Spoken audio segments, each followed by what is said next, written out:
Ahí está. Coméntame por favor si lo puedes ver. ¿Puedes ver el material?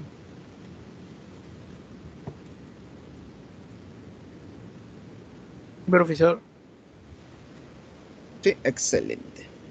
Ya está. Estamos en la semana número 7, mira. Semana número 7. ¿Qué vamos a trabajar el día de hoy? Corriente eléctrica, circuitos eléctricos y magnetismo. La primera parte corresponde al tema de electrodinámica, chicos. En el tema de electrodinámica se estudia las cargas eléctricas en su estado de movimiento. Es decir, se estudia el flujo de partículas cargadas. ¿Y qué cosa genera el flujo de cargas? La corriente eléctrica. Entonces, en base al flujo de cargas, generamos la corriente eléctrica. ¿Listo? Ahora, la corriente eléctrica dentro de un conductor sólido no es igual que la corriente eléctrica dentro de un gas o un líquido. La corriente eléctrica es distinta. De tal manera que en un sólido la corriente eléctrica se debe al movimiento de electrones libres. Y en los fluidos, que son considerados los líquidos y gases, la corriente se debe al movimiento de iones positivos y iones negativos. ¿Correcto? ¿Qué más, profesor? Punto 2. La corriente eléctrica que se describe en la teoría se llama corriente convencional. Y esta corriente convencional tiene sentido opuesto al movimiento de los electrones libres. Recuerda algo, para un conductor sólido, la corriente es debido a electrones libres. Si los electrones libres se mueven hacia la izquierda, la corriente convencional debe ser hacia la derecha. ¿Correcto? Dirección opuesta. Punto 3.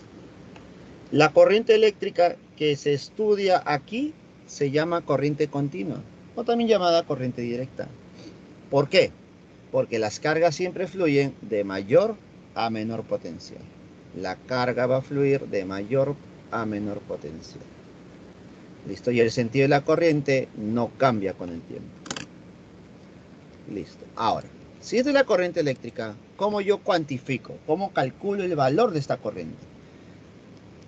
Entonces, para calcular la intensidad de esta corriente eléctrica, vamos a hacer uso de la carga que fluye por unidad de tiempo. Entonces, la intensidad de la corriente eléctrica es la cantidad de carga que fluye por unidad de tiempo. Ahora, ya que hablamos de carga y de tiempo, debes recordar que la carga se mide en Coulomb y el tiempo en segundos. De tal manera que Coulomb por segundos es igual a los famosos amperes. Entonces, las unidades para la corriente eléctrica viene a ser el ampere. Pero también debes recordar algo que hemos visto en la clase pasada. ¿Qué hemos visto nosotros la clase pasada, profesor? Recuerda por aquí.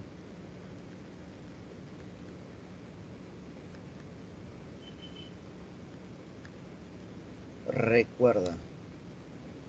La carga es igual a N por E. Número de electrones por la carga fundamental. No te olvides, por favor, esto. Esto lo hemos visto en la clase pasada en forma de cuantización, ¿no? Mencionamos la cuantización de la carga, donde la carga fundamental E vale 1,6 por 10 a la menos 19 coulomb. Ahí está. ¿Listo? Entonces, para calcular la intensidad de la carga necesito, disculpa, para calcular la intensidad de la corriente necesito la carga que está fluyendo por unidad de tiempo. ¿Listo? Y también debes recordar que la carga es igual al número de electrones por la carga fundamental. ¿Listo? Ahora, ¿qué genera este flujo de cargas a través de un conductor? Sabemos que genera la corriente eléctrica, pero cuando estas partículas cargadas empiezan a moverse dentro de un conductor, yo te pregunto algo, les consulto algo. ¿Estas partículas cargadas se moverán con libertad?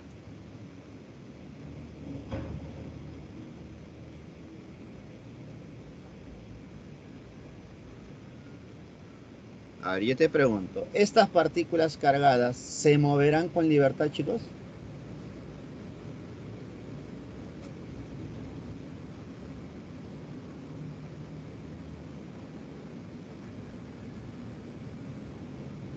¿Qué dices tú?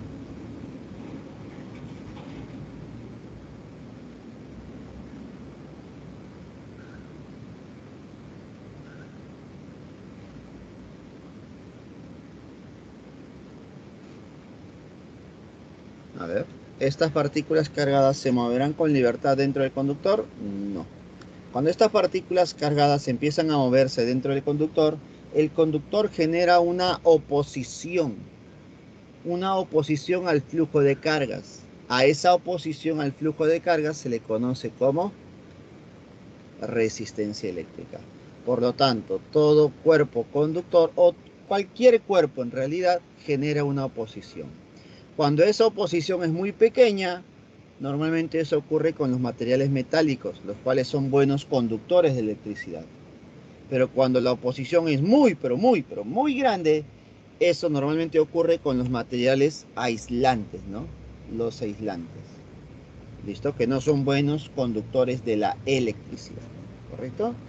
Entonces, este conductor de cierta área transversal A y cierta longitud L genera una oposición al flujo de cargas, genera una resistencia eléctrica.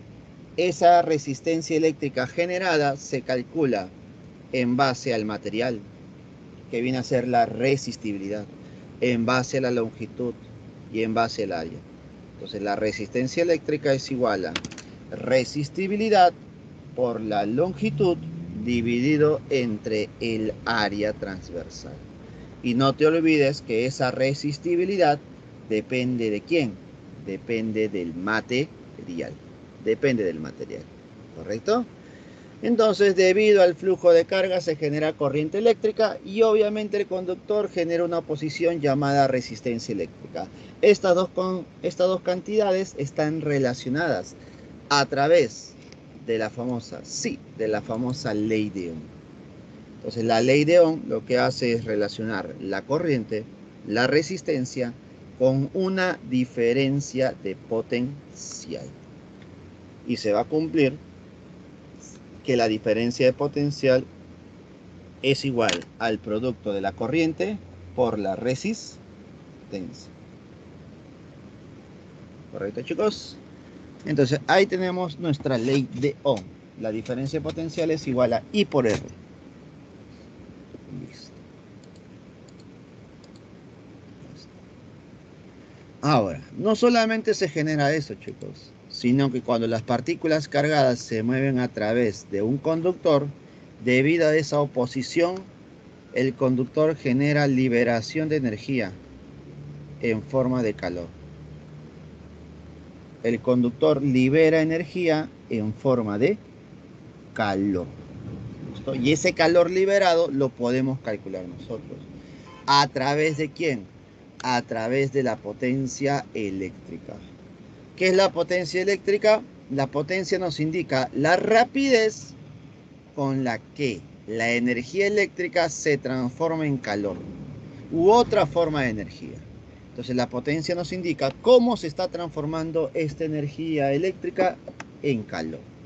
La potencia eléctrica para una resistencia eléctrica se calcula multiplicando el voltaje o la diferencia potencial por la corriente.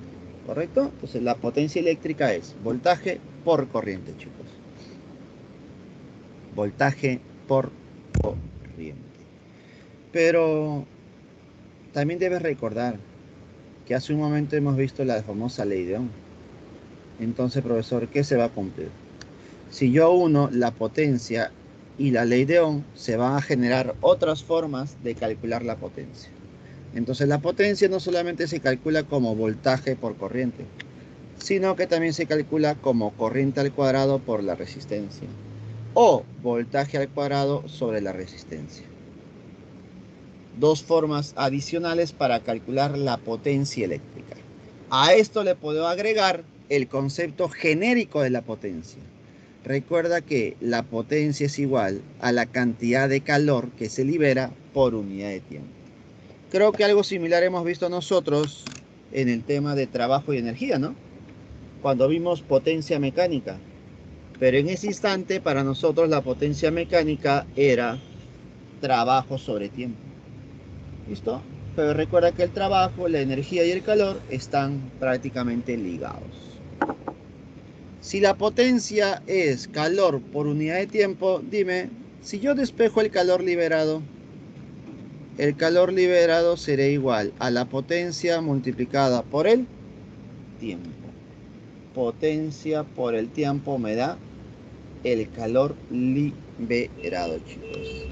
Y esto es lo que nosotros vamos a usar para calcular el calor liberado en un conductor. ¿Listo? Y esa liberación de calor, ¿listo?, generado por un conductor se le conoce como efecto Joule. El efecto Joule es el efecto que nos explica cómo se libera energía en forma de calor en un conductor. Y según el efecto Joule, el calor liberado es igual a potencia por el tiempo. Pero como esa potencia tiene formas distintas de calcular, nos quedaría que el calor liberado es igual a corriente al cuadrado por la resistencia por el tiempo transcurrido. A mayor tiempo transcurrido, mayor será el calor liberado. ¿Qué más? El calor liberado también se puede calcular como voltaje al cuadrado sobre la resistencia multiplicado por el tiempo. Multiplicado por el tiempo. ¿Listo? Entonces, esto viene a ser nuestro efecto Joule.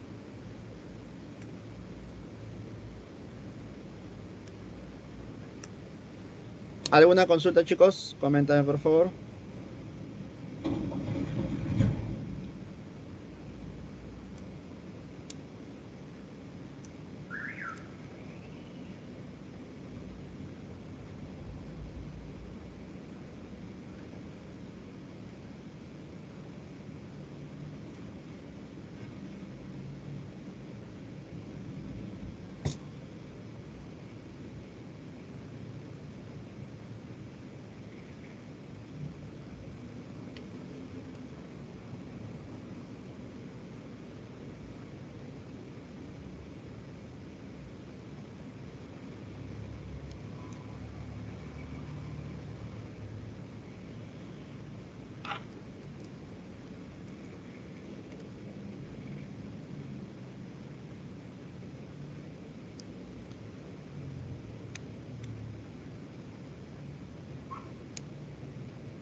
¿Alguna consulta, chicos? ¿Ninguna?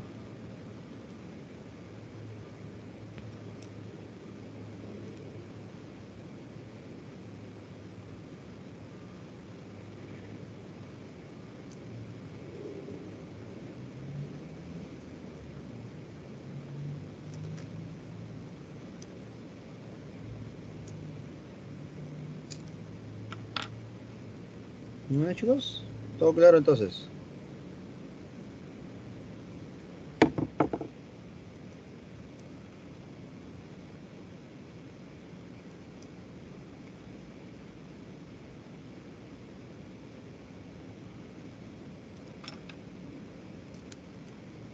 A ver. Entonces ya hemos visto todo relacionado a la corriente eléctrica, la resistencia eléctrica, ley de Ohm, el efecto Joule. ¿Listo? Todo esto respecto a una resistencia nada más. Pero recuerda que en los problemas no solamente vas a tener una sola resistencia, vamos a tener dos, tres, varias resistencias. Entonces tienes que aprender a cómo lidiar con esas cantidades de resistencias. Y vamos a ver que esas resistencias van a estar conectadas. Se van a ver conexiones de resistores. Esa conexión puede ser en serie o puede ser en paralelo. Aquí tenemos tres resistencias conectadas en serie, mira. Usualmente en los problemas pueden ser representados por foquitos, electrodomésticos y muchas cosas similares. Pero recuerda que cualquier electrodoméstico, cualquier aparato tiene internamente una resistencia eléctrica. Por lo tanto, tenemos tres resistencias eléctricas conectadas en serie. Ahí está. Tres conectadas en serie. ¿Qué pasa cuando están conectadas en serie, chicos? Por la ley de la conservación de la carga, se va a cumplir que la carga no se crea ni se destruye, solamente se transfiere. ¿Eso qué significa? Que la corriente que fluye en el primero, en el segundo y en el tercero, ¿cómo deben ser? Iguales. La corriente que fluye en los tres conductores debe ser el mismo. ¿Listo? Por la conservación de la energía, ¿qué se va a cumplir? Que el voltaje en el primero, en el segundo y en el tercero, al sumarse, te debe dar el voltaje total. El voltaje total es igual a la suma de voltajes. Es igual a la suma de voltajes. Y por último, si yo tengo tres resistencias que están conectadas en serie, ¿cómo calculo la resistencia equivalente? La resistencia equivalente se calcula sumando las resistencias. Si están conectadas en serie, el equivalente lo calculas sumándolas. Una suma directa, como se dice.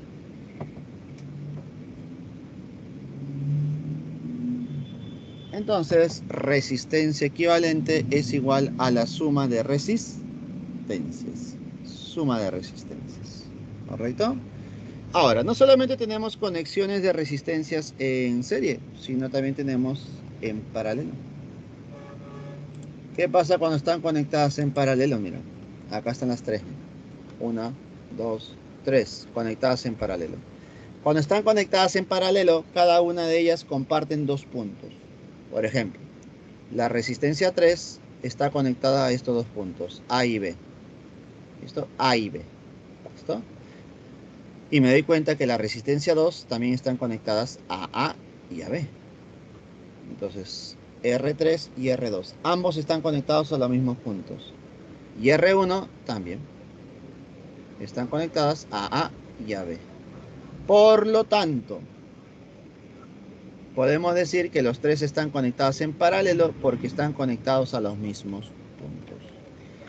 Y también estarían conectados a la misma diferencia de potencial.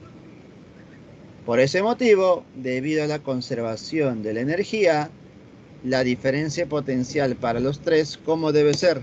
La misma. Deben ser iguales. La diferencia de potencial para los tres deben ser iguales, chicos. Son iguales. ¿Correcto? Ahora, por conservación de la carga, se va a cumplir que la corriente que circula por el primero, por el segundo, por el tercero, al sumarse, sería la corriente del sistema. Sería la corriente total. Entonces, la corriente del sistema es igual a la suma de corrientes cuando están en paralelo. Y por último, ¿cómo calcularíamos la resistencia equivalente?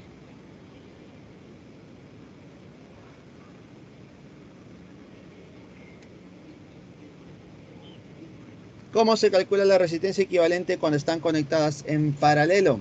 Se calcula mediante la suma de inversos.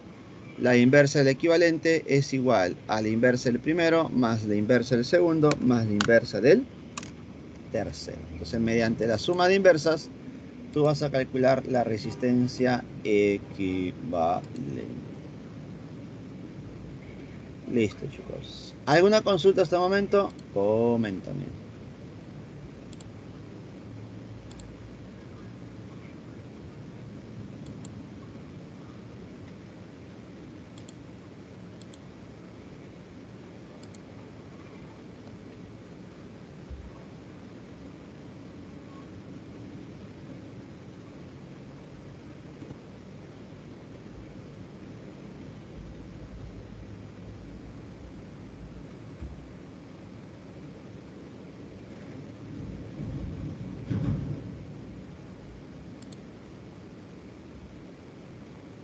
Profesor, ¿Sí? aparte de los focos y las rayas que están ahí que representan la resistencia, ¿con qué otra forma se representa la resistencia? Cualquier electrodoméstico, en realidad, cualquier electrodoméstico que te diga el problema, ¿no? Se dice, ¿no? Se conecta una lavadora a una fuente de 220. Entonces, la lavadora para ustedes va a ser una resistencia. Cualquier electrodoméstico. Cualquiera que exista. Una lavadora, impresora, cualquiera, computadora, todo. Y la, Internamente, cualquier aparato tiene una resistencia eléctrica interna. Entonces las ¿correcto? rayas que están de R3, R2 y R1 significa que es un aparato electrodoméstico. Claro, Ah, ya. acá está, mira, Entonces, su representación sería a la izquierda. Mira. El de la izquierda es como una representación en la vida real.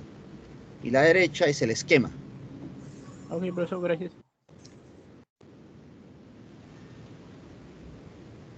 Ya está. Entonces, en algún problema tal vez te van a decir, ¿no? Si conectamos tres focos a una fuente de 220, entonces tú dices, ¿qué hago? ¿Dibujo tres focos? No, no vas a graficar tres focos, vas a graficar tres resistencias. Cada uno de esos focos está representado con una resistencia eléctrica. ¿Listo? Y al igual que cualquier electrodoméstico, pues, ¿no? Ahora, ya tenemos conexión de resistencias, pero también es importante saber que estas resistencias se van a conectar a una fuente para generar así circuitos más complejos. Vas a conectarlo a una fuente de fuerza electromotriz. ¿Qué es una fuente de fuerza electromotriz? Es una FEM. Básicamente es una fuente de energía eléctrica. ¿Listo? Entonces, esta FEM es igual al trabajo realizado por unidad de carga. Recuerda que esta fuente nos proporciona energía eléctrica, nos proporciona electricidad, como muchos dicen, ¿no? Entonces, esa energía eléctrica se traduce al flujo de las cargas. Para que estas partículas cargadas se muevan, se debe generar cierto trabajo internamente. Entonces, ese trabajo por unidad de carga es la FEM. ¿Qué es la FEM al final de cuentas, chicos? La FEM es simplemente una diferencia potencial. ¿Listo? Es el voltaje, diferencia de potencial, nada más. Simplemente con otro nombre.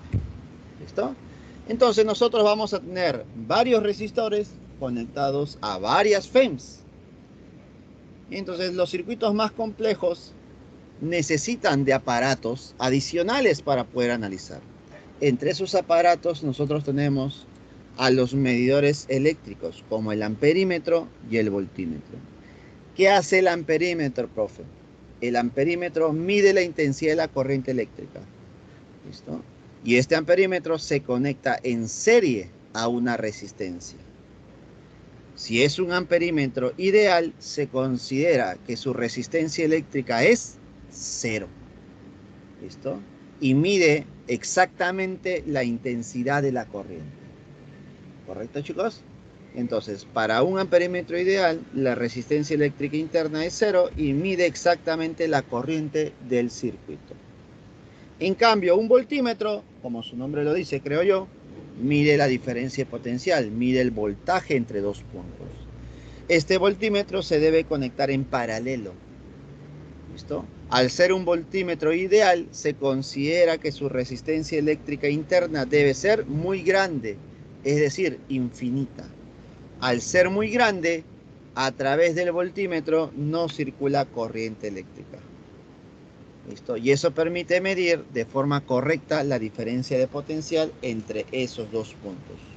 Entonces, conclusión, el amperímetro y el voltímetro ideal no generan cambios en el circuito. Si tú tienes un problema con amperímetro y voltímetro, lo puedes sacar del circuito y no generas ningún cambio. Se van, chau. Para que de esa manera tengas una figura más sencilla, tal vez, ¿no? Listo, entonces todos estos medidores eléctricos, resistencias eléctricas, FEMS, los vamos a usar en circuitos más complejos. Y los circuitos más complejos se analizan a través de las leyes de Kirchhoff. Primera ley de Kirchhoff, ley de nodos o regla de nodos o nudos también. Se va a cumplir que la sumatoria de las intensidades de la corriente que entran a un nudo es igual a la sumatoria de las intensidades de la corriente que salen de un nudo. Es decir, la suma de corrientes que entran es igual a la suma de corrientes que salen. Todo lo que entra es igual a todo lo que va a salir. ¿Correcto, chicos? Ahí es. En la gráfica, ¿qué corrientes están entrando? La corriente 1 y la corriente 2. ¿Y qué corriente está saliendo? La corriente 3. Conclusión, la corriente 1 más la corriente 2 es igual a la corriente 3. La corriente 1 más la corriente 2 es igual a la corriente 3.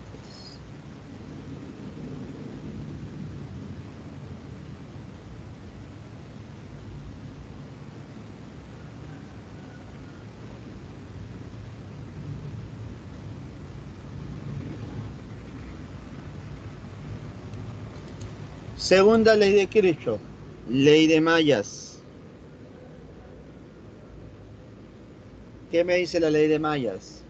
La suma algebraica de las FEMS en una malla es igual a la suma algebraica de los voltajes I por R en cada resistor de la malla.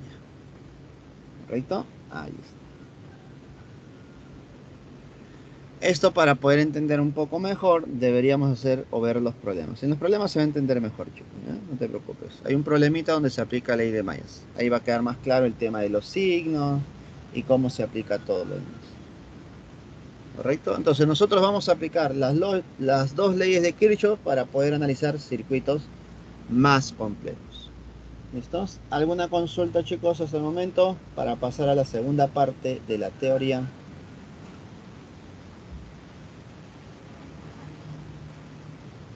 Profesor, ¿verdad? ¿No es posible que el amperímetro y el voltímetro se pongan en paralelo y otro en serie? O sea, ambos paralelo y ambos en serie. No, tal como dice en la teoría, el amperímetro debe colocarse en serie y el voltímetro en paralelo. Ok, profesor, gracias.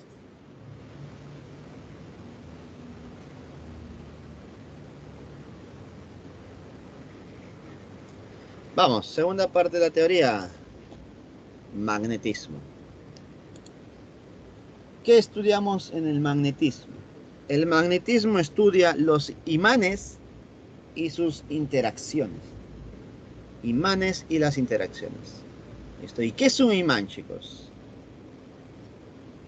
Un imán es un cuerpo que tiene la capacidad de atraer a otros cuerpos con las mismas características.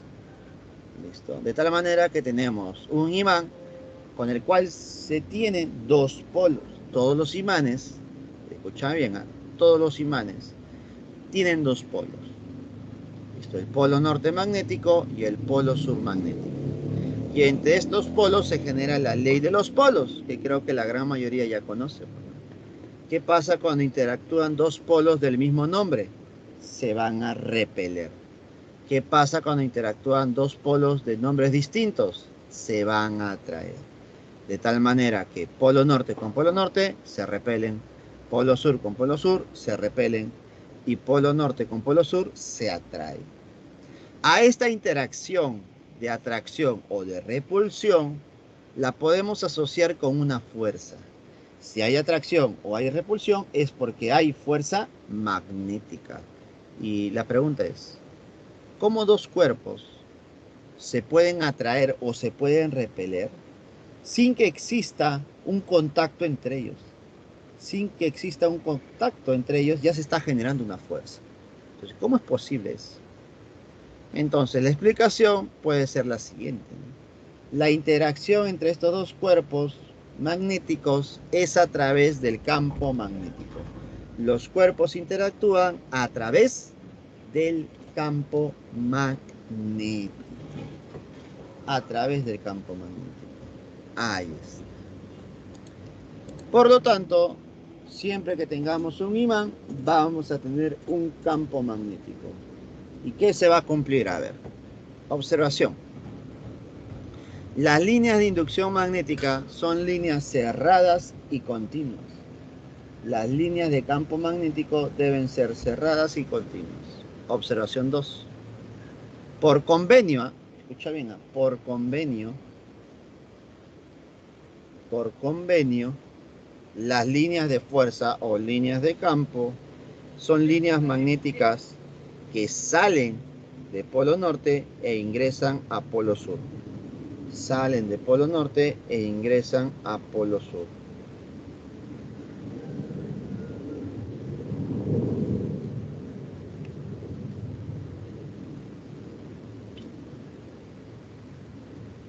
¿Correcto, chicos? Ahí está. Entonces las líneas de campo son líneas que salen de norte y regresan a sur. Y son líneas cerradas y continuas, ¿no? Y estas líneas no se interceptan. ¿Listo? Estas líneas se superponen. Ahora, ya teniendo claro cómo se genera un campo magnético, ¿listo? Los imanes generan campo magnético.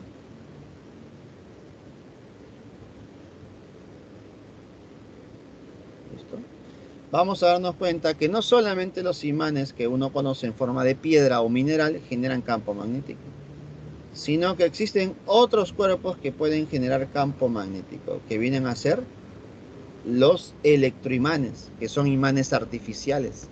Esos electroimanes, que son imanes artificiales, generan también campo magnético. ¿Cómo se genera un electroimán? A partir de corriente eléctrica. Entonces vamos a ver a continuación cómo a partir de una corriente eléctrica vamos a generar un campo magnético alrededor. ¿Quién se dio cuenta de esto, profesor? ¿Quién se dio cuenta? Nuestro amigo Oester. Mediante el experimento de Oester, se llega a la conclusión que una corriente eléctrica genera a su alrededor un campo magnético. Genera a su alrededor un campo magnético.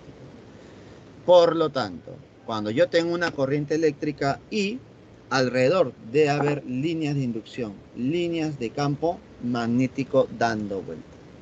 ¿Y cuánto será el valor de ese campo magnético alrededor?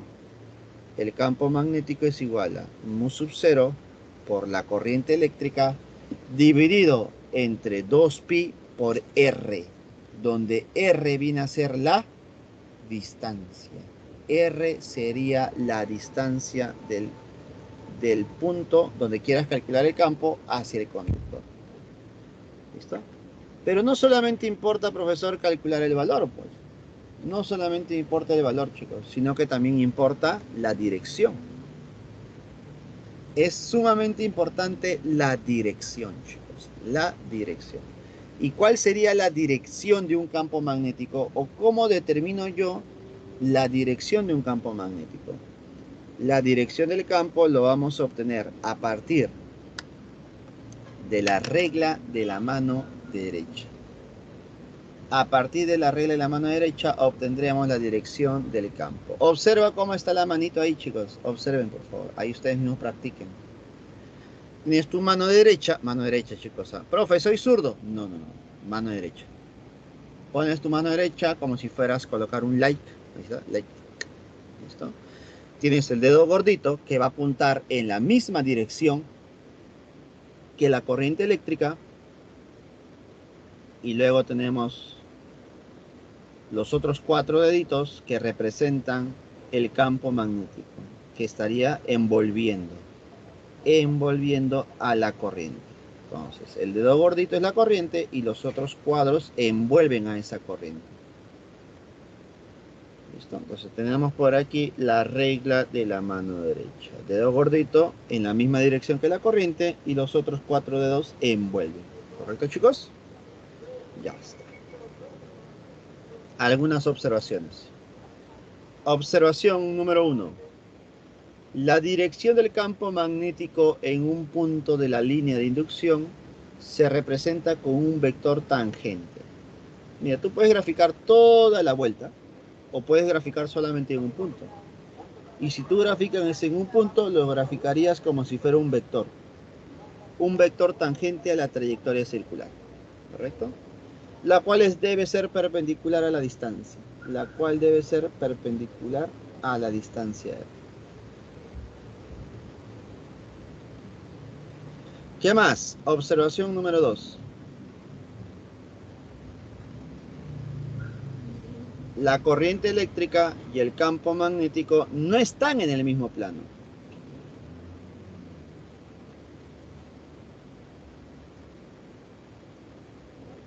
¿Listo? La corriente eléctrica y el campo magnético no están en el mismo plano. En realidad estarían en planos perpendiculares. Observación número 3. La regla de la mano derecha. Si la corriente saliente del plano se representa con un puntito. Y mira, una circunferencia pequeña y un puntito. Esto sería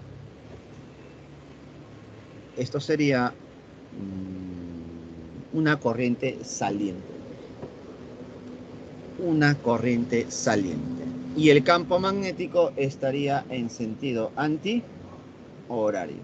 Sería en sentido antihorario. ¿Qué más?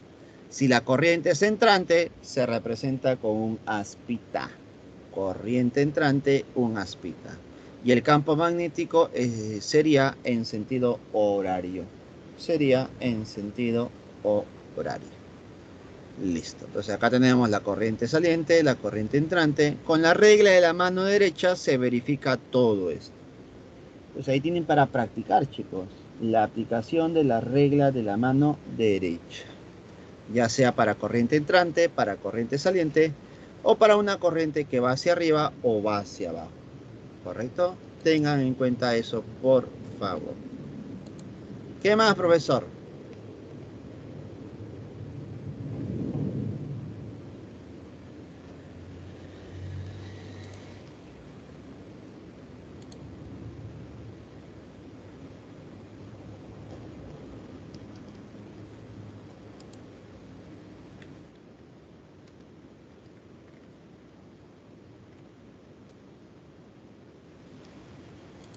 ¿Qué más, profesor?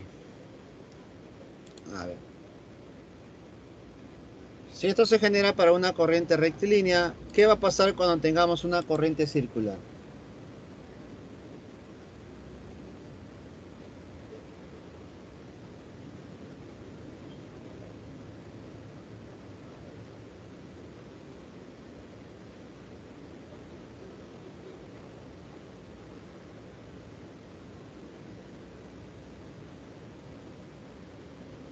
Listo. ¿Qué se va a cumplir para una corriente circular? Lo mismo. Una corriente circular genera a su alrededor un campo magnético también.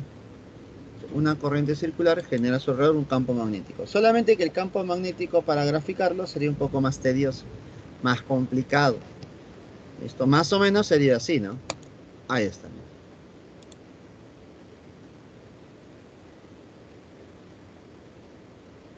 Este sería el campo magnético que se estaría generando alrededor de la corriente circular. Obviamente nosotros no vamos a analizar todos esos campos o todas esas líneas.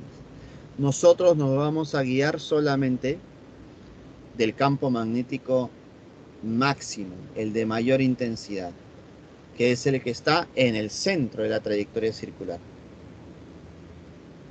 Entonces, en el centro de la trayectoria circular se estaría generando el campo magnético de mayor intensidad, campo magnético máximo. Es el que nosotros vamos a analizar, vamos a considerar, ¿correcto? Entonces, solamente en el centro, chicos, ¿eh? Pero sabes que existen muchos más, ¿eh? Sabemos que existen muchos más. El campo magnético en el centro de la trayectoria circular o en el centro de la espira, ¿cómo se calcula? Ese campo magnético es igual a mu sub 0 por la corriente entre 2 veces el radio o 2 veces la distancia.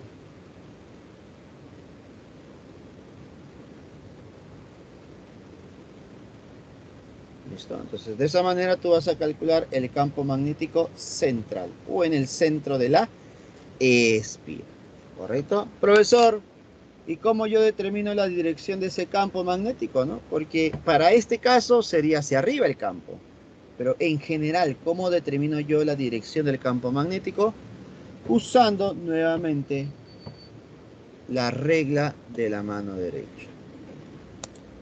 Solamente que ahora la regla de la mano derecha invertimos los valores. ¿Listo? Ahora el dedo gordito representa el campo y los otros 4 deditos que están dando vueltita, vueltita, vueltita, sería la corriente eléctrica. Esta corriente eléctrica circular, ¿listo? Serían los 4 dedos flexionados. Y el dedo gordito sería el campo magnético. ¿Correcto? Ya está. Ahora, observaciones. ¿Qué se va a cumplir? La corriente eléctrica y el campo magnético no están en el mismo plano.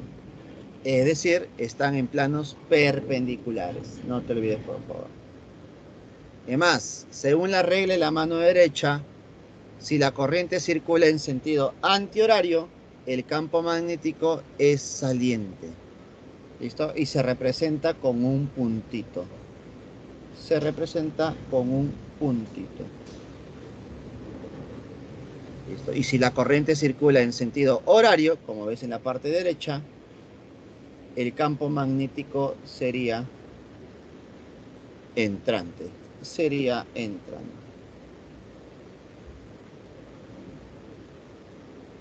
Profesor, Sí, dime. ¿a qué se refiere que no están en el mismo plano? ¿Cómo? ¿A, a qué se refiere que no están en el mismo plano? ¿Qué es el plano? Un plano es esto, mira. Este es, mira, imagínate que el plano es esta pantalla de la pizarra. Entonces, en este plano está la corriente, mira. La corriente está circulando en este plano. Pero te das cuenta de que el campo magnético no está en este plano. ¿Por qué? Porque al ser puntito significa que es una cantidad que está saliendo. ¿Listo? Entonces están en planos distintos, en superficies distintas. Es como si fuera el piso y la pared. ¿Listo? En el piso está la corriente y en la pared, ¿quién está? El campo. Están en dos planos distintos. En este caso, planos perpendiculares. ¿Correcto? Ok, profesor, gracias. Esto, a eso se refiere. En geometría en el espacio, me imagino que estarán a esas alturas, tal vez, no lo sé. También se ve esa parte, ¿no? De planos. Intersección de planos, planos perpendiculares, planos alabeados y todas esas cositas.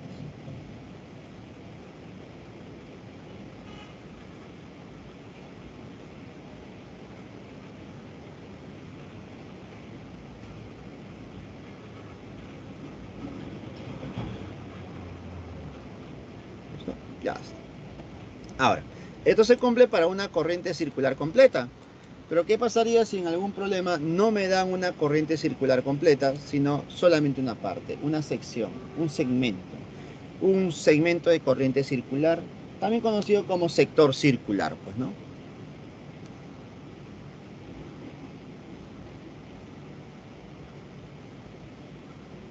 Entonces, para un sector circular, ¿qué podemos hacer? Para un sector circular, voy a calcular lo mismo como si fuera una corriente completa, solamente que le voy a agregar el término ángulo entre dos pi, θ entre dos pi. Por lo tanto, se va a cumplir que el campo magnético generado por ese sector circular es igual al ángulo central entre 2pi multiplicado por mu sub 0 por la corriente dividido entre dos veces el radio. ¿Listo? Te das cuenta que es lo mismo, ¿no? Es lo mismo que esto. Solamente de que le tienes que agregar el ángulo entre 2pi.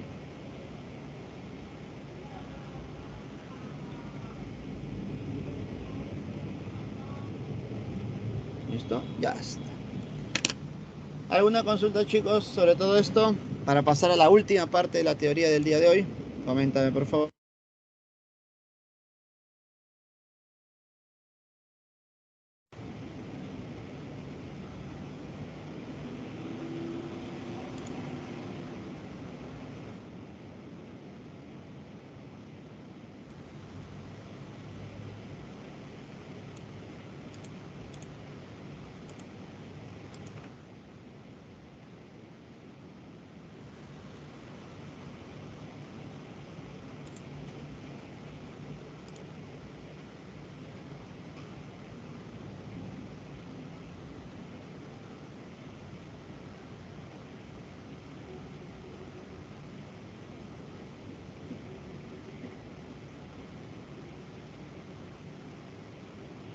Listo. Vamos a la última parte de la teoría del día de hoy.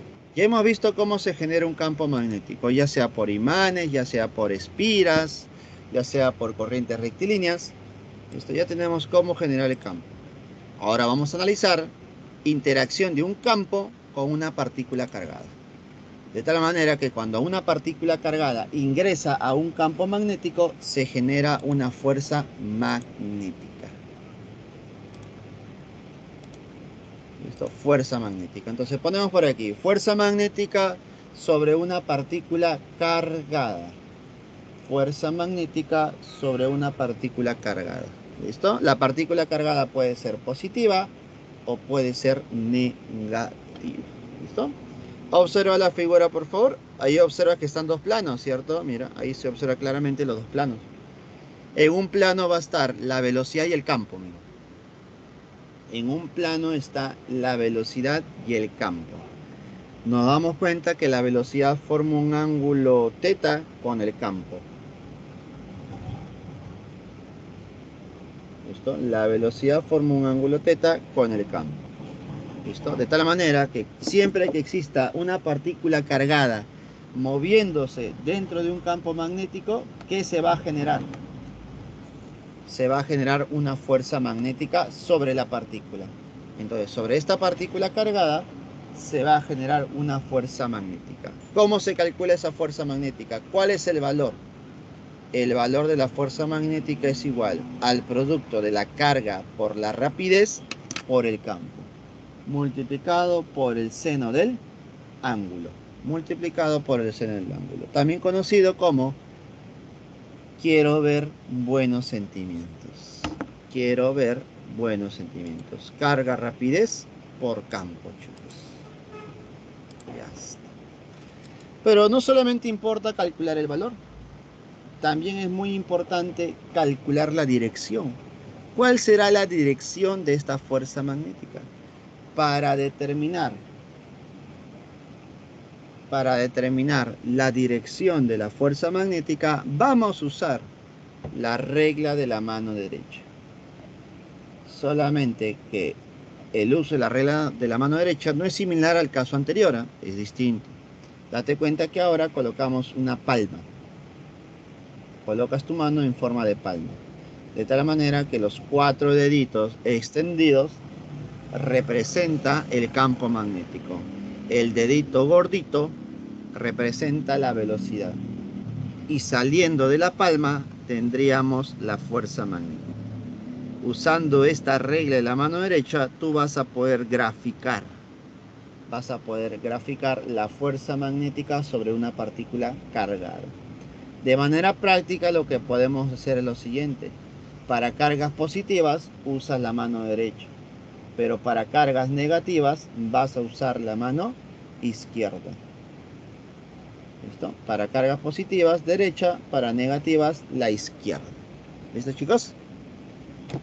Observaciones respecto a ello. Si la fuerza magnética es perpendicular... disculpen.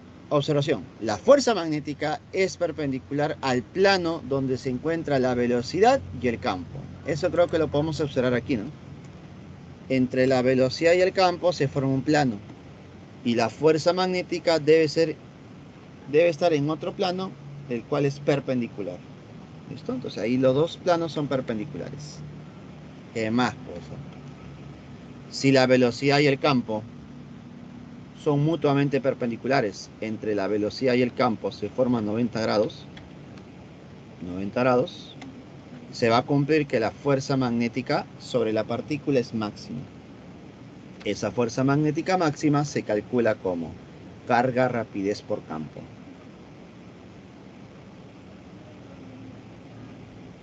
Carga, rapidez por campo. ¿Correcto? Observación número 3. Si la velocidad y el campo son paralelos, significa que el ángulo sea 0. O el ángulo es 180 grados. ¿Qué se va a cumplir? Que no se genera fuerza magnética. No hay fuerza. La fuerza magnética es nula, es 0. Es 0. ¿Listo? Y por último, si la velocidad es 0 o la carga es 0, la fuerza magnética también es 0. Conclusión. Para generar una fuerza magnética debe existir una partícula cargada moviéndose dentro de un campo magnético. Debe haber carga y debe haber movimiento, velocidad. Listo. Y es justo lo que a mí me importa, pues, ¿no? Una partícula moviéndose dentro de un campo magnético. Y cuando una partícula se mueve dentro de un campo magnético, vamos a generar una trayectoria circular. Entonces, cuando una partícula se mueve dentro del campo magnético, se genera una trayectoria circular. Entonces diremos lo siguiente. En esa trayectoria circular, la fuerza magnética, ¿hacia dónde apunta? La fuerza magnética siempre va a apuntar hacia el centro.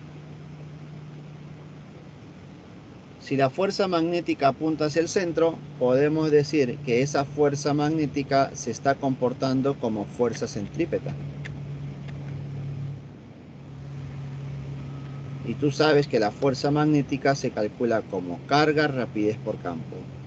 Y la fuerza centrípeta se calcula como masa, rapidez al cuadrado sobre el radio de giro. O masa, rapidez angular al cuadrado por el radio de giro. De esta igualdad ya depende lo que te pidan para que tú despejes. Si te piden la rapidez, despeja la rapidez. Si te piden la velocidad angular, despeja la velocidad angular. Si te piden el radio, despeja el radio. Así que acá tenemos muchas formas de formar nuestra futura respuesta. ¿Correcto? Entonces, todo esto debido a la fuerza generada sobre una partícula cargada. Ahora, ¿qué pasaría si tenemos un conductor rectilíneo, es decir, una corriente eléctrica dentro de un campo magnético? Entonces, cuando tenemos un conductor donde circula una corriente eléctrica, también se va a generar la fuerza magnética. Entonces, va a haber una fuerza magnética sobre una corriente eléctrica. ¿Listo? Entonces, observas por ahí, ¿no? Ahí tenemos la corriente eléctrica, tenemos el campo magnético, y entre estos dos se está formando un ángulo teta. Por lo tanto, entre corriente y el campo se va a generar una fuerza magnética. Y esa fuerza magnética debe ser perpendicular al campo y perpendicular a la corriente. ¿Listo? Entonces la fuerza magnética es perpendicular a esas dos cantidades, corriente y campo. ¿Y cómo se calcula el valor, profe? El valor de la fuerza magnética es igual a la corriente por la longitud multiplicado por el campo magnético. Y a esto le agregamos el seno del ángulo. El seno del ángulo. Listo. Entonces, la fuerza magnética es corriente, longitud, campo por el seno del ángulo. Ya está. Aplicativo netamente. Observaciones. Primera observación. Si el campo magnético es perpendicular al conductor, significa que el ángulo es 90 grados. Si el ángulo es 90 grados, la magnitud de la fuerza magnética es máxima. ¿Y cómo se calcula esa fuerza magnética máxima? Multiplicando la corriente longitud por el campo. Corriente longitud por el campo me da esta fuerza magnética máxima. Observación número 2. Si el campo es paralelo o antiparalelo a la corriente del conductor, es decir, el ángulo es 0 o 180, la magnitud de la fuerza magnética es 0. Es decir, no se genera fuerza magnética. Y por último, si la corriente es 0, la fuerza magnética también es 0. Si la corriente es 0, la fuerza magnética es 0. ¿Listo? Y para terminar, chicos, la teoría del día de hoy. Último. Fuerza magnética entre dos conductores paralelos muy largos. A ver. A través de dos conductores está circulando corriente eléctrica. Entonces, estos dos conductores van a empezar a interactuar. La interacción va a depender de la dirección de la corriente. Si ambos tienen una corriente en la misma dirección, la interacción entre ambos será de atracción, pues se van a atraer. En cambio, si la dirección de la corriente es en direcciones opuestas, entonces los dos conductores se van a repeler. Entonces, hay atracción y repulsión. Misma dirección, atracción. Direcciones opuestas, repulsión. ¿Correcto? ¿Y qué se va a cumplir si nosotros analizamos solamente una parte de este conductor? Para una parte del conductor se va a cumplir que la fuerza generada por esa longitud, bueno, por unidad de longitud en realidad, es igual a mu sub 0 por el producto de las corrientes entre 2pi por la distancia de separación. Eso es lo que se va a cumplir entre conductores con corriente eléctrica. Cuando van en la misma dirección, se atraen. Cuando van en direcciones opuestas, se repelen.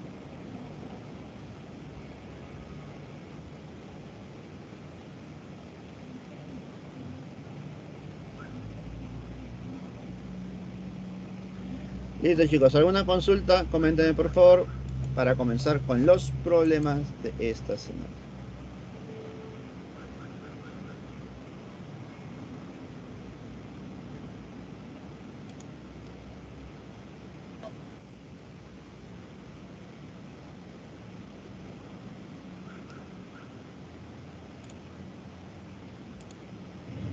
Profesor, ¿a intensidad de la corriente eléctrica se le puede considerar corriente eléctrica? ¿Cómo? O sea, ¿la intensidad de corriente eléctrica es similar a la corriente eléctrica o cómo? La corriente eléctrica es la cantidad, es el fenómeno.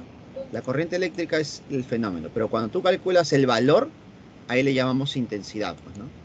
Es como que un vector, ¿no? Hay un vector, pero tiene su magnitud, ¿cierto? Entonces tiene diferente nombre. Cuando tú ya calculas el valor se le llama intensidad. El valor, magnitud, intensidad de la corriente. Pero representa prácticamente lo mismo, pues, ¿no? Entonces no hay mucha diferencia. Pero ten en cuenta los términos, pues, ¿no? La corriente eléctrica es el flujo de las cargas. Claro, es el flujo, es lo que ocurre, el fenómeno en sí. Pero si yo quiero cuantizar ese fenómeno, ya no le voy a llamar corriente eléctrica, le voy a llamar intensidad de la corriente, porque le estoy dando un valor, ¿correcto? Sí, profesor, gracias.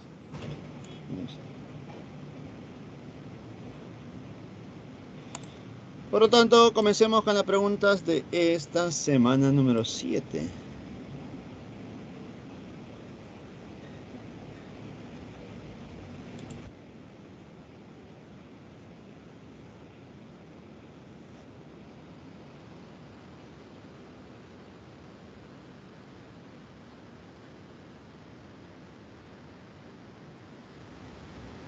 Vamos a ver. Pregunta número 1. Dice lo siguiente. Si consideramos a una persona que sufre una parálisis de los músculos respiratorios, cuando fluye sobre él una intensidad de la corriente de 20 miliamperes durante un milisegundo, ¿cuál es la cantidad de electrones que circula por la persona? A ver, ¿cuánto sería la cantidad de electrones que estaría fluyendo debido a esa corriente? Recordemos que la corriente eléctrica es igual a la carga por unidad de tiempo. Pero también sabemos que la carga es igual a número de electrones por la carga fundamental. ¿Listo? Y esto en función del tiempo. De aquí yo voy a despejar el número de electrones, que es igual a la corriente por el tiempo entre la carga fundamental. ¿Cuánto vale la carga fundamental? Recuerda que la carga fundamental es 1,6 por 10 a la menos 19 coulomb. Así que como ya tengo todo, reemplazo. La corriente es 20, profe, 20 miliamperes. Si es mili, 10 a la menos 3. Por el tiempo que es 1 milisegundos. Si 1 milisegundos es 10 a la menos 3. Dividido entre la carga fundamental que es 1,6 por 10 a la menos 19. Ah, pero mira. A mí personalmente no me gusta trabajar con decimales. Entonces para mí, este 1,6 por 10 a la menos 19 lo puedo colocar como 16 por 10 a la menos 20. Y es lo mismo, chicos, ¿ya? Es lo mismo. Operando, ¿qué me quedaría? Sácale cuarta, 5. Sácale cuarta, 4. Entonces el número de electrones sería 5 cuartos. ¿Y cuánto es 5 cuartos? 1,25. Espérate, todavía no acaba todo. Tenemos arriba 10 a la menos 3 por 10 a la menos 3, 10 a la menos 6. Entre 10 a la menos 20. Ah, disculpa, acá es 10 a la menos 20. Pero, ¿listo? ¿Cuánto me quedaría? 10 a la 14. Dándole forma según las claves, tendríamos 12,5 por 10 a la 13. Ahora, no solamente eso, sino que puede ser también 125 por 10 a la 12. 125 por 10 a la 12. Conclusión, tengo dos claves. Claro, la B, 125 por 10 a la 12, y la E, 12,5 por 10 a la 13. Ambas son respuestas posibles.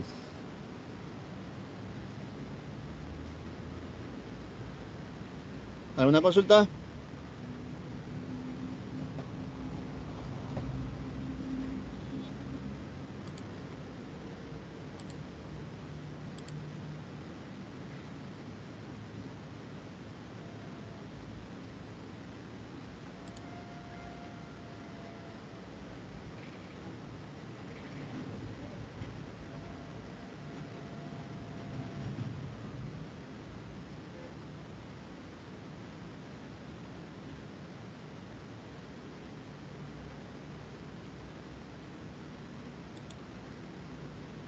Vamos, siguiente preguntita. Pregunta número 2. Dice lo siguiente. La intensidad de corriente eléctrica en un conductor varía con el tiempo según la gráfica adjunta. Determine el número de electrones que atraviesa la sección transversal en un tiempo de 0 a 4 segundos. A ver, la pregunta es muy parecida a la anterior, solamente que no me dan la corriente, me dan una gráfica. Y yo observo en la gráfica que esta corriente es variable, ¿no? Varía de 0 hasta 4. Varía de 0 a 4. Entonces, ¿qué se va a cumplir? ¿Qué se va a cumplir? Que en una gráfica de corriente en función de tiempo, el área bajo la gráfica, ¿qué representa para nosotros? Para nosotros el área representa la carga eléctrica. Y esa carga eléctrica es igual a número de electrones por la carga fundamental. Y ahí está lo que me pide. Ahí está lo que me pide. ¿Correcto? Entonces, para calcular la carga necesito el área de ese triángulo. Creo que la gran mayoría sabemos cómo calcular el área de un triángulo, ¿no? Base por la altura. Y esto sobre 2. Base, que es 4, por la altura, que es 16, entre 2, es igual a número de electrones, que es lo que quiero, por la carga fundamental. ¿Cuánto es la carga fundamental?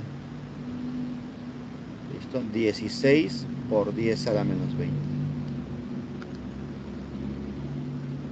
¿Correcto? 16 por 10 a la menos 20. Operando por aquí, 16 se va, 4 entre 2 es 2. ¿Qué me quedaría? Que el número de electrones es 2 por 10 a la menos 20. 2 por 10 a la 20. Ahí está. Pregunta número 2. La respuesta es 2 por 10 a la 20. Problema número 2 resuelto.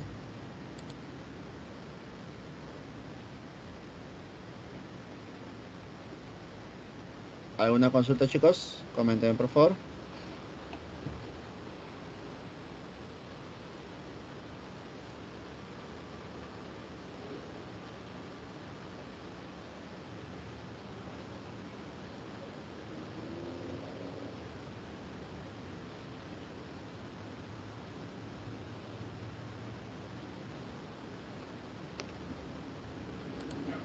Vamos, siguiente pregunta. Pregunta número 3 ahora.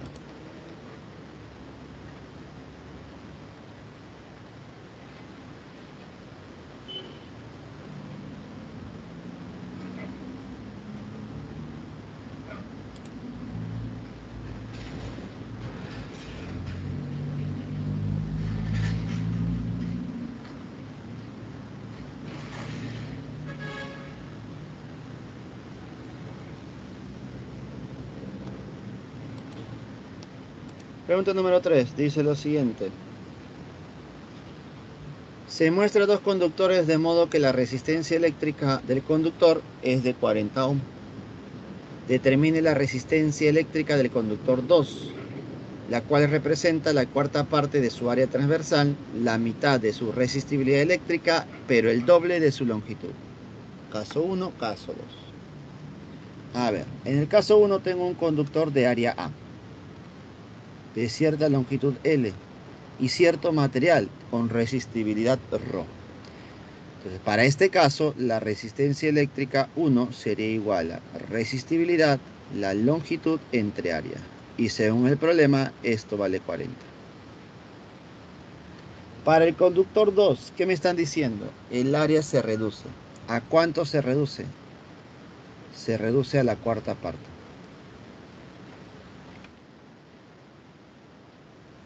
La longitud se duplica. Y la resistibilidad se reduce a la mitad.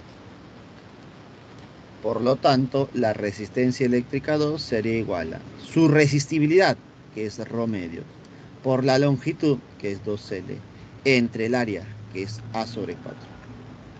Operando esto, ¿qué me quedaría? 2 y 2 se van, extremos y medios, dando formita, sería 4 veces la resistibilidad ρ por la longitud entre área.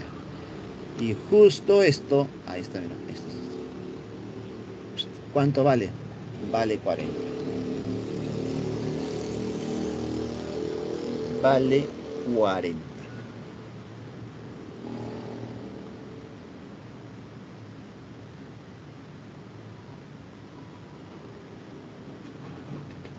Por lo tanto, como vale 40, me quedaría que la resistencia de R2 sería 4 veces 40.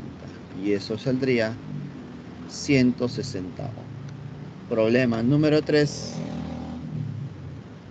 Resuelto. La clave sería la B. ¿Alguna consulta, chicos? Comenten, por favor.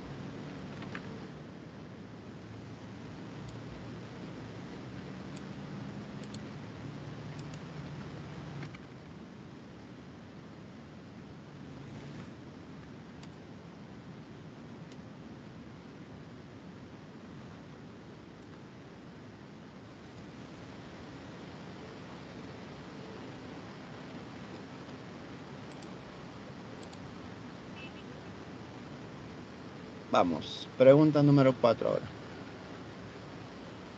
¿Tienen alguna consulta? Me la hacen llegar, chicos.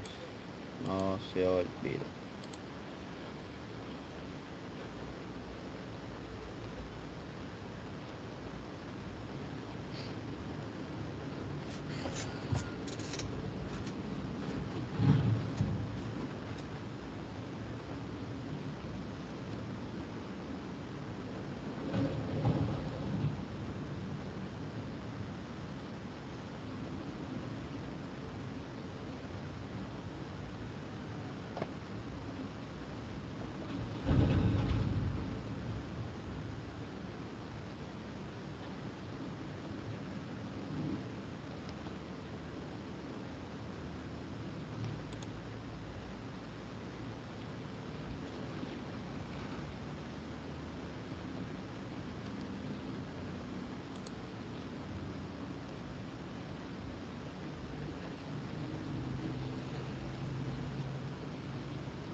Vamos, pregunta número 4 ahora.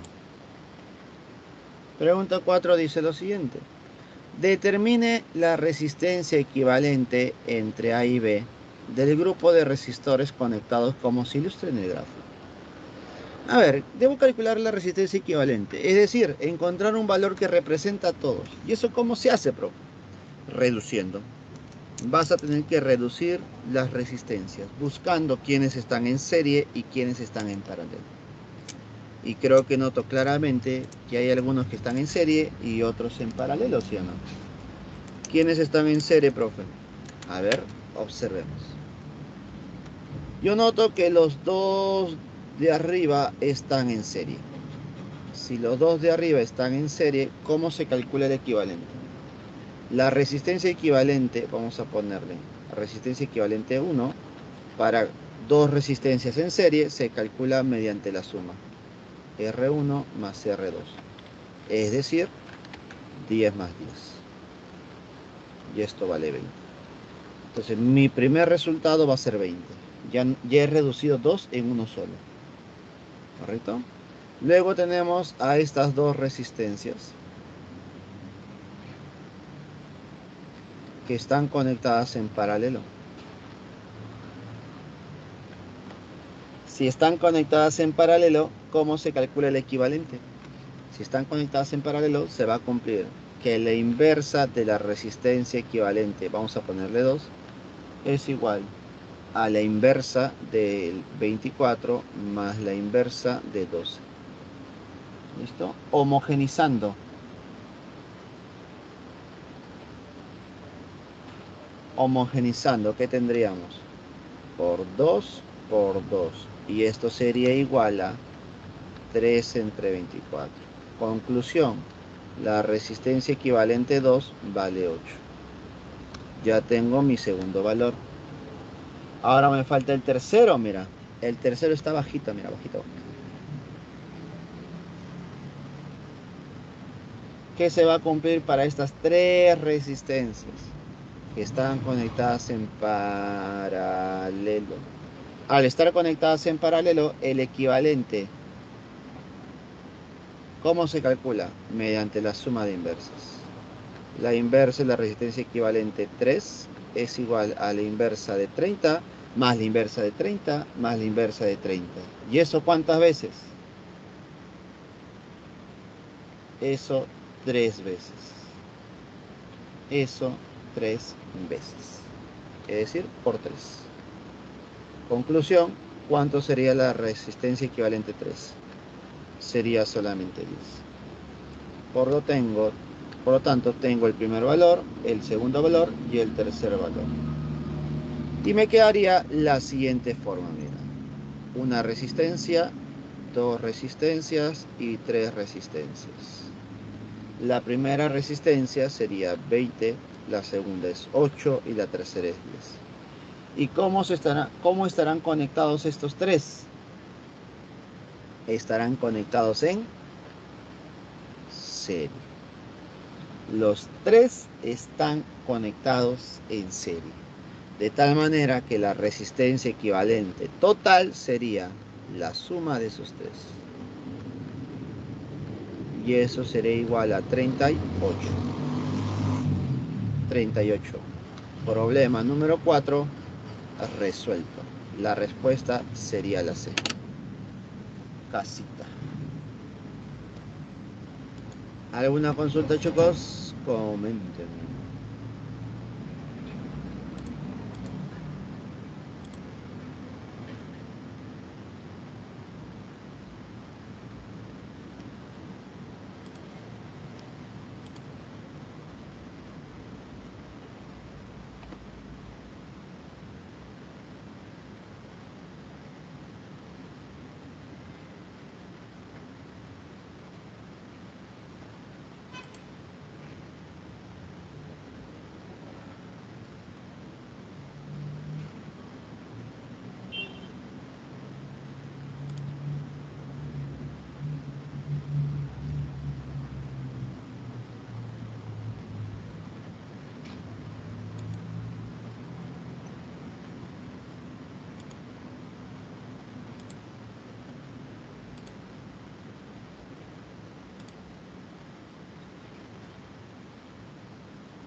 Vamos, siguiente pregunta.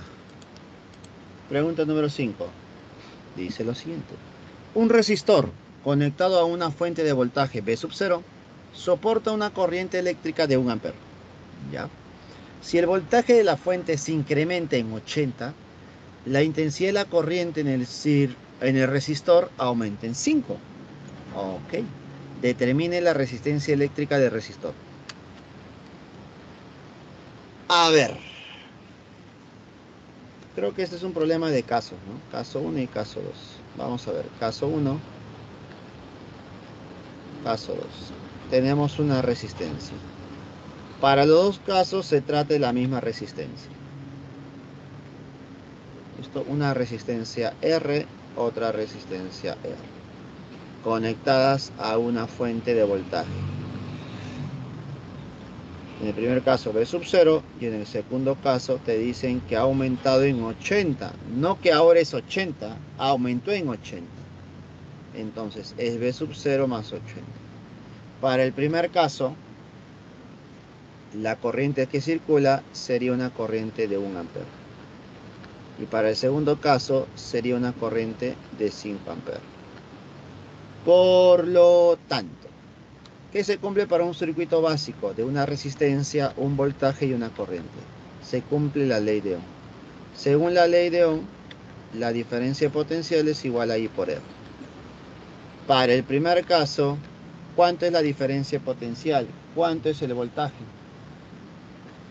¿Listo? El voltaje es igual a V sub 0. La corriente vale 1 y la resistencia es 0. Eso es para el primer caso.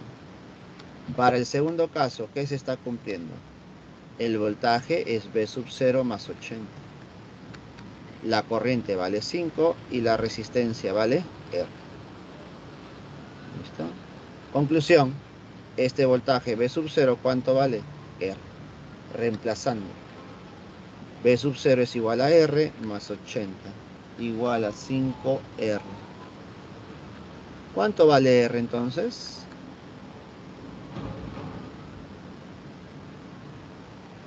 ¿Cuánto valdría R? Valdría 20 ohms. Pregunta número 5, la respuesta sería la C. Casita, 20 ohms.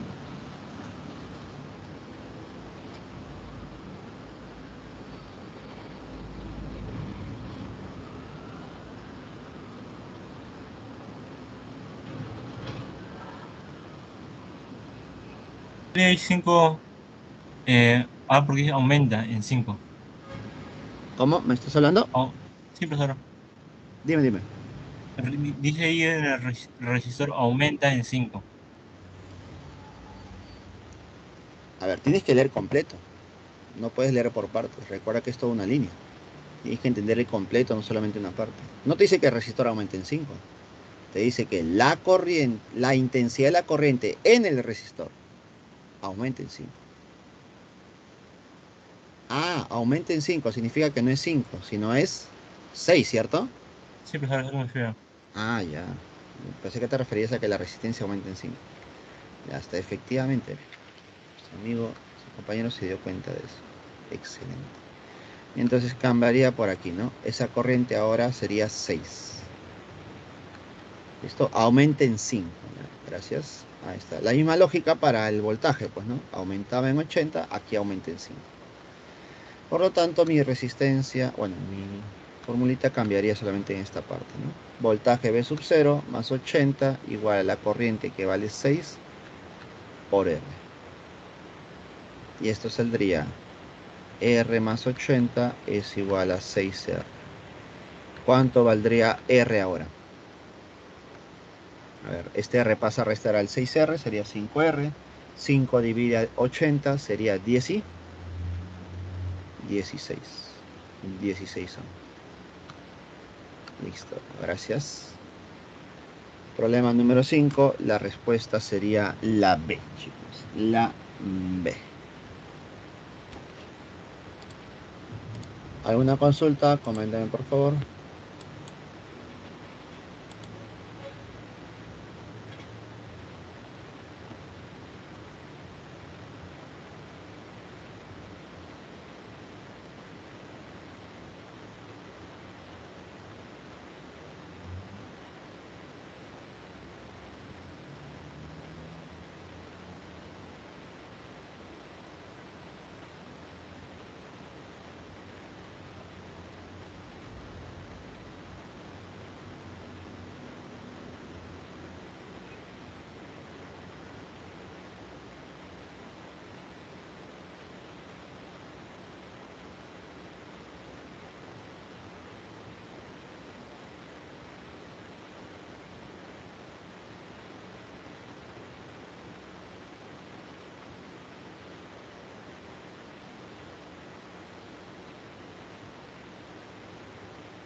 Vamos, pregunta número 6 ahora.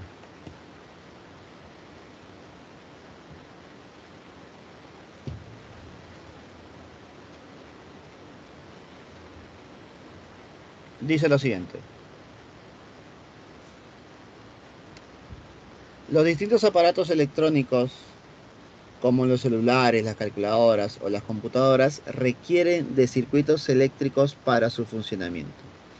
Entre sus dispositivos se encuentran los llamados resistores, que se utilizan para regular los voltajes, dividir la corriente eléctrica o proteger una determinada o todo el aparato eléctrico o electrónico, ¿no?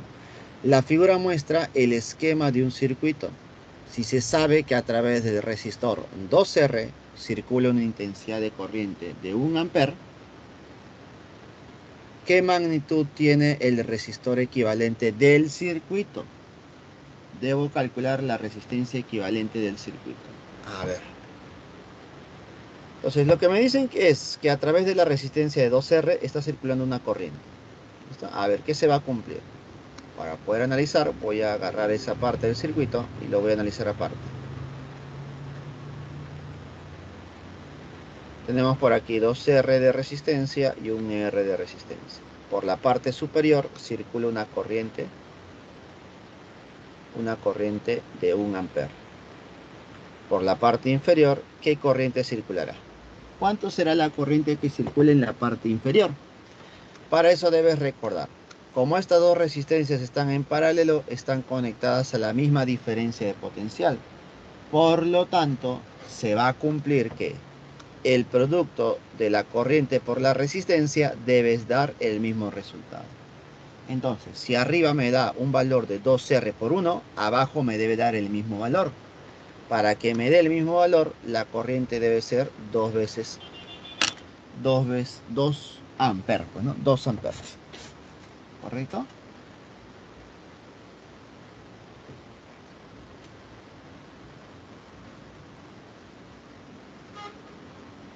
Listo. Entonces tenemos la corriente que circula por arriba, tenemos la corriente que circula por abajo, por los dos lados. Y esas dos corrientes se van a juntar justo en este nodo. De tal manera que entra 1, entra 2, ¿cuánto debe salir? Debe salir 3 amperes. Esa corriente de 3 amperes es la que sale a través de este nodo de aquí. Vamos a ponerle verde para que tenga coherencia. Ahí está. A través de ese nodo está saliendo 3 amperes de corriente. Esa corriente sería la corriente del sistema. Entonces la corriente del sistema sería 3 amperes. ¿Y qué se cumple para un sistema? Bueno, como en este sistema solamente hay un solo voltaje, hay una sola fuente, se va a cumplir que la diferencia de potencial es igual a la corriente del sistema por la resistencia del sistema, que sería una resistencia equivalente, que es justo lo que me piden a mí. El voltaje del sistema es 15, la corriente del sistema es 3, y esta resistencia equivalente, ¿cuánto debería ser? La resistencia equivalente debería ser 5 ohms. Por lo tanto, problema número 6, la respuesta es la C. Casi.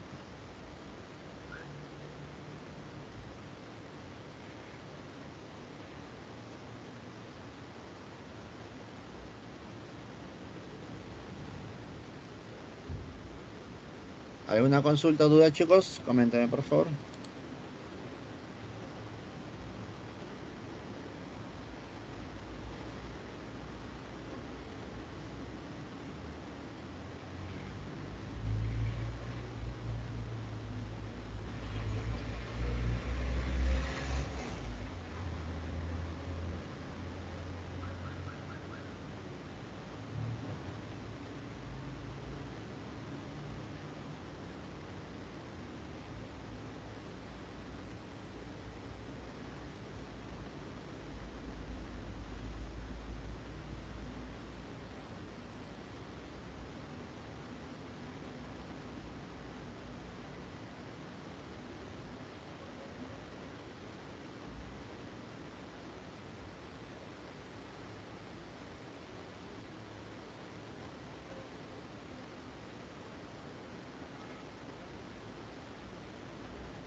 Vamos, pregunta número 7. ¿Alguna consulta, chicos? Coméntame, por favor.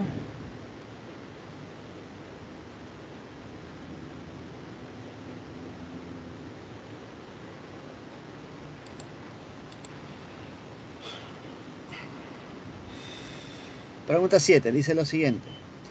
El amperímetro es un instrumento que sirve para medir la intensidad de la corriente eléctrica que fluye por un circuito eléctrico. En su diseño original, los amperímetros están constituidos en esencia por un galvanómetro, cuya escala ha sido graduada en amperios. En la actualidad, los amperímetros utilizan un conversor analógico digital. La lectura del conversor es leída por un microprocesador que realiza los cálculos para presentar en un display numérico el valor de la corriente eléctrica. Si colocamos el amperímetro ideal en el circuito mostrado, determine su lectura. Básicamente me están pidiendo la corriente eléctrica que fluye a través de este circuito, ¿cierto? Listo, entonces ponemos por aquí.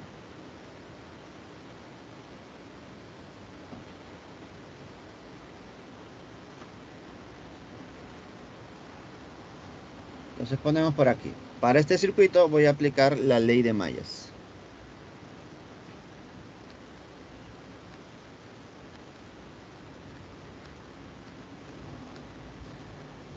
Según la ley de mallas, la sumatoria de FEM es igual a las sumatorias de I por R. ¿Listo? Sumatoria de FEM es igual a sumatorias de I por R. ¿Listo?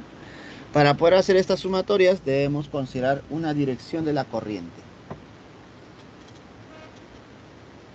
Debo considerar una dirección de la corriente eléctrica. Vamos a basarnos en el mayor. El mayor es de 60. Entonces, el de 60 tiene dos polos, uno pequeño y uno más grande, ¿no? Polo positivo, polo negativo. El más pequeño es el negativo, el más grande es el positivo.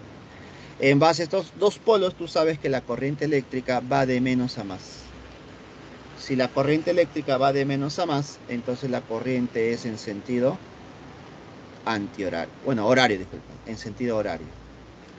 Siguiendo la dirección de la corriente, podemos decir, si sumamos las FEMs, recuerda que la FEM está yendo en la misma dirección que la corriente, de menos a más. Por lo tanto, se suma, positivo. Pero luego tenemos otra FEM, y esta FEM está yendo de más a menos. Si va de más a menos, sería menos 15. Sería una resta. Cuando va en el mismo sentido, sumas. Cuando va en sentido opuesto, restas.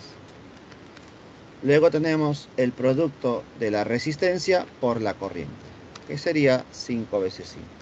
Otra vez, otra resistencia, pero la misma corriente, sería más 2 5. Luego tenemos otra resistencia, la misma corriente, sería más 3 5. Conclusión, 60 menos 15, que es 45, es igual a 10 5. ¿Cuánto vale I? 4,5 amperes.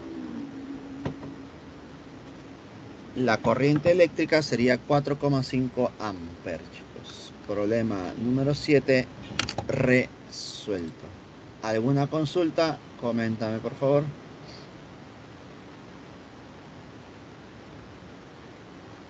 ¿Cuándo iría positivo?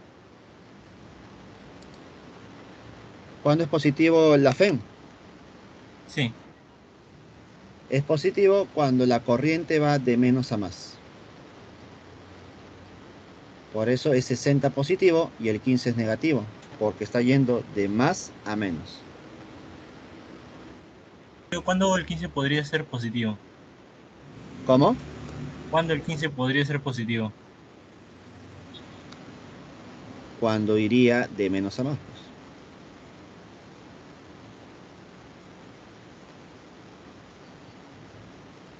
Cuando hubiera sido así. Si hubiera sido graficado de esta manera, estaría yendo de polo negativo a polo positivo. Entonces está yendo de menos a más. Cuando va de menos a más, se dice que hay una subida de potencial. Pero si va de más a menos, hay una caída de potencial. Sí, profesor, gracias. Listo. Por lo tanto, el problema número 7, nuestra respuesta clave sería la C. 4,5 amperes.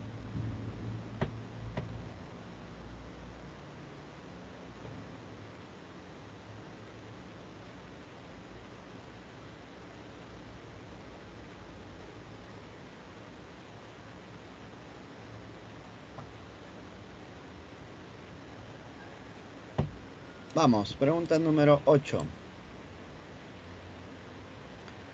El gráfico muestra parte de un conductor rectilíneo de gran longitud. Si la inducción magnética en A es 6 microtesla, determine el módulo de la inducción magnética en C.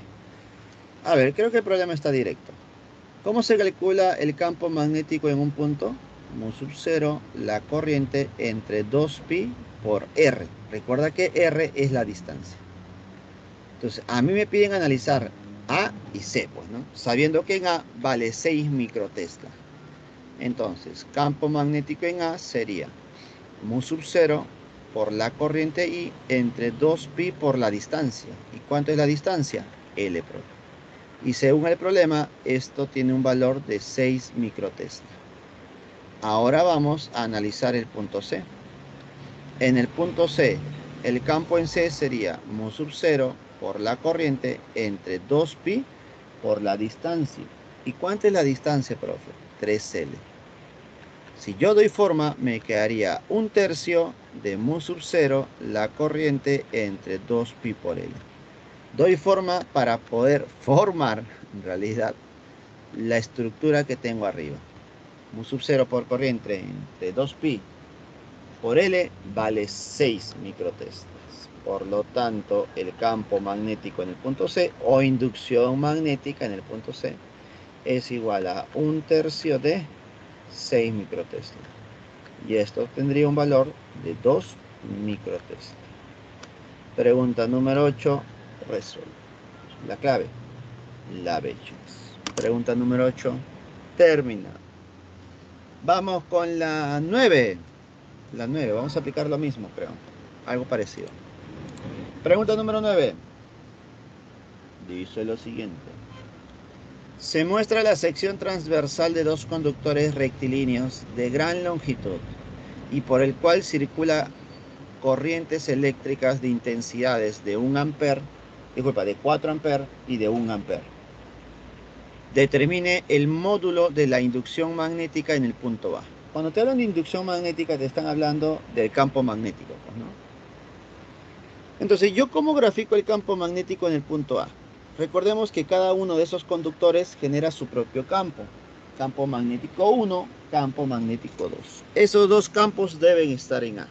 A ver, ¿cómo los grafico?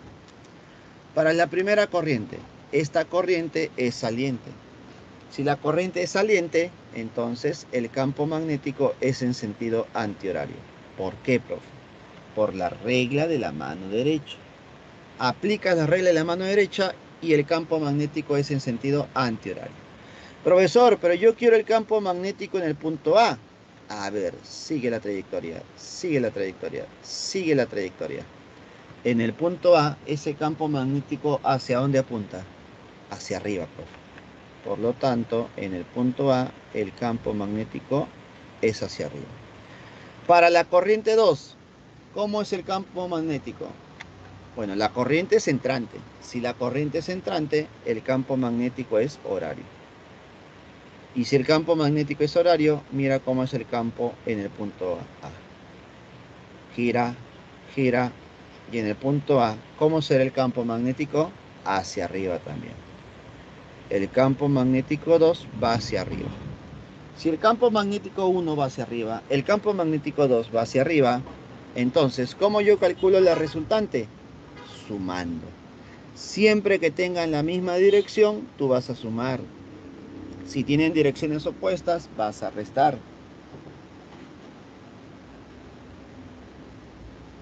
Si forman 90 grados, vas a aplicar Pitágoras, ¿cierto?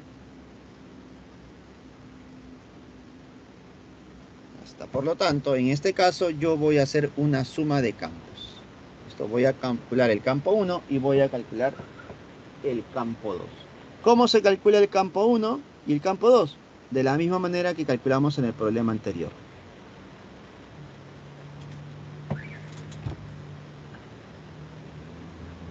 Entonces ponemos por aquí, el campo magnético es igual a mu sub 0 por la corriente entre 2pi por la distancia.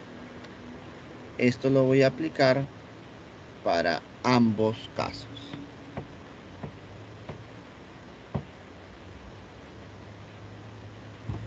De tal manera que el campo magnético 1 sería igual a mu sub 0, 4pi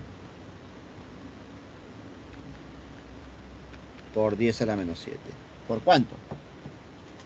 Por la corriente eléctrica 1, que vale 4, dividido entre 2pi por la distancia.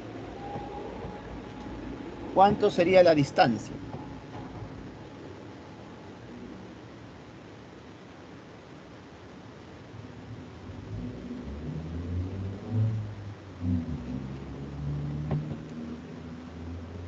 ¿Cuánto es la distancia? 10 centímetros. Como debe pasarlo a metros, sería 10 por 10 a la menos 2. Operando, pi se van, mitad 1, mitad 2, me quedaría 4 por 2 es 8. Por 10 a la menos 7 entre 10 a la menos 1 que está abajo, sería 10 a la menos 6. Este sería mi campo magnético 1, mira. Ahora vas a calcular el campo magnético 2. Campo magnético 2 es igual a 4pi por 10 a la menos 7. Por la corriente, ¿cuánto es la corriente? 1 ampere.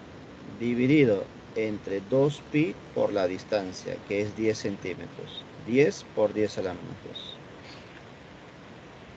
Listo, a ver. Operando. Pi con pi se van, 4 entre 2 es 2. Entonces me quedaría un 2 por 10 a la menos 6. Nuevamente. Como ya tengo los dos campos, ¿qué debo hacer con estos dos campos? Calcular el campo resultante. ¿Y cuánto sería el campo resultante? La suma. Campo 1 más campo 2. ¿Y cuánto sería la suma? 8 más 2 es 10. 10 por 10 a la menos 6. Y tú sabes que 10 por 10 a la menos 6 es 10 micro Tesla. Pregunta número 9. Resuelto. Y la respuesta sería la A. ¿Listo? Pregunta número 9, resuelto. Ahora nos faltaría solamente la pregunta 10, chicos. Vamos con la pregunta número 10.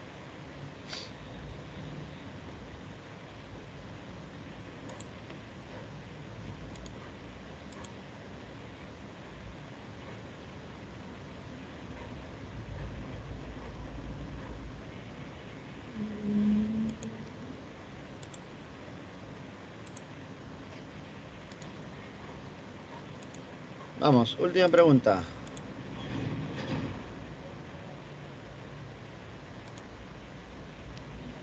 Profesor, Dime.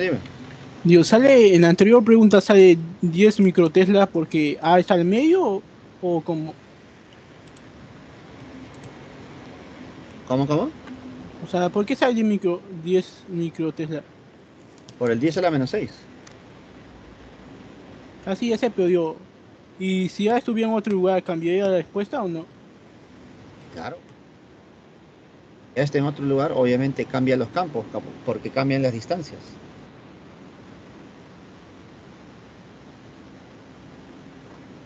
Aún así que de la línea, yo me refiero si está en otro lugar de la línea.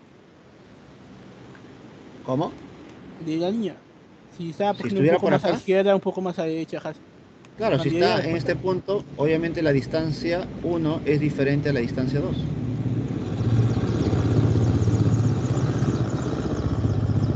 Y si la distancia cambia, cambia el campo. ¿Te Pero das cuando la cuenta? suma de distancia sea la misma, No tiene nada que ver. Recuerda que es independiente. No porque la distancia entre separación es la misma, el campo magnético en A, en cualquier punto que esté en la misma línea, va a ser el mismo. Cada uno va a generar su propio campo. ok, profesor, gracias. Vamos, última pregunta. Los rayos cósmicos son partículas electrizadas altamente energéticas que llegan a nuestro planeta producto de las tormentas solares, originando las auroras. Considérese que un núcleo de hidrógeno, es decir, un protón, ingresa a un campo magnético terrestre y su velocidad forma un ángulo de 53 grados con la inducción magnética de módulo de 50 militeslas. Entonces, en aquel instante, ¿qué magnitud tiene la fuerza magnética? Considere que la rapidez vale 5 por 10 a la 4. A ver, tenemos una partícula cargada que te dice el problema que es un protón, ¿no? Un protón positivo que se mueve con cierta rapidez dentro de un campo magnético. Y esta rapidez o esta velocidad con el campo forma un ángulo de 53.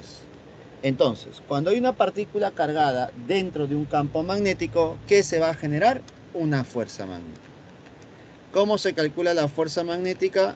Con quiero ver buenos sentimientos. Ahí está. Carga, rapidez por campo por el seno del ángulo. Y creo que es directo, ¿no? ¿Cuánto será la carga? La carga, según el problema, es la carga de un protón. Uy, profesor. ¿Y cuánto es la carga de un protón? Recuerda que la carga fundamental, que es 1,6 por 10 a la menos 19, es la carga fundamental. ¿Por qué? Porque es la misma carga que tiene el electrón y el protón. Solamente que para el electrón con carga o signo negativo y para el protón con signo positivo. ¿Correcto? Entonces la carga sería 1,6 por 10 a la menos 19. La rapidez es 5 por 10 a la 4. El campo 50 militeslas, 50 por 10 a la menos 3. Por el seno del ángulo. Como el ángulo es 53 grados, el seno de 53 es 4 quintos. Ahora sí, a operar. 5 con 5 se va a ir. Luego que tenemos este 5 por este 4 es 20. Y 20 por 1,6 sería 32. 32 por cuánto, ¿ah? 10 a la menos 19 por 10 a la 4, 10 a la menos 15. 10 a la menos 15 por 10, 10 a la menos 14. Por 10 a la menos 3, 10 a la menos 17. Como en tus claves están en función de 10 a la menos 16, te quedaría 3,2 por 10 a la menos 16. Unidades Newton. Problema número 10, la respuesta sería la B. 3,2 por 10 a la menos 16. 3,2 por 10 a la menos 16. Pregunta número 10. Resuelta, chicos. Y de esa manera hemos terminado la clase número 7. La clase del día de hoy. Ya solamente te faltaría 2 clases más nada más. Y acabas todo. Listo, chicos. Eso sería todo por el día de hoy. Muchas gracias, cuídense mucho, nos vemos la siguiente semana. Hasta luego, chicos.